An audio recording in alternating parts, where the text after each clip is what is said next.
General Dwivedi, what do you make of this adventurism that Turkey seems to be getting into? On one side they have supported Pakistan, we all know that, and now they're also trying to penetrate the minds of Bangladeshi. They're trying to leverage this tension, or this mild friction that we have had with the country of Bangladesh. What does this tell you about Turkey? They obviously want to become the next Iran. The point is that this issue has two dimensions. One is the Turkish dimension per se, and secondly, the internal dynamics of Bangladesh, why Turkey is becoming a key player in this whole game. Let's take first Turkey. Well, Turkey under Erdogan has the ambition to be a caliphate, also to be the flag bearer of the Islamic world. And they have worked upon this, especially the current leadership, and they have also positioned themselves. After all, they are the member of NATO, their defense industry well advanced, and they have been able to make certain amount of presence in the global arena as far as the defense industry is concerned, and politically also they have positioned, they are trying to mediate between Ukraine and Russia, and also they have been trying to actually use themselves as the wild card. Now that is point number one. Now we need to also see what are the internal dynamics of Bangladesh.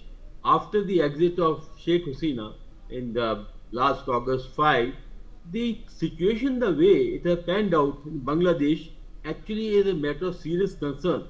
Not only we need to focus on Turkey, but we need to focus on the trilateral which is emerging between Pakistan, Bangladesh and China.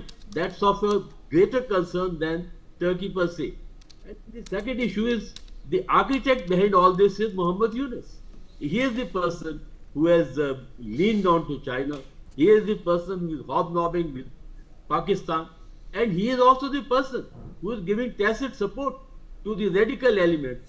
And it's indeed ironic. The radical elements like Jamaat, who were actually the front face of Pakistan army in the genocide of Bangladesh, and I happened to fight the wars, seen it firsthand. They were the Razakars. Now what we make out of it? I think we first and foremost is the Bangladesh current dispensation that need to be taken to task, and we cannot ignore such like development because they have serious ramifications. In fact, number of Bangladesh veterans have been voicing that they should expand and they should gain make some territorial gains, especially seeing that northeast of us today is in a very, very, I would say, delicate situation, and what is happening in Myanmar. So, all I can say in summation is that we got to keep our tentacles up, we got to keep our ear on the ground, and ensure that these inimical forces that are actually gaining ground in Bangladesh do not impact or do not affect our national interest, Vineet.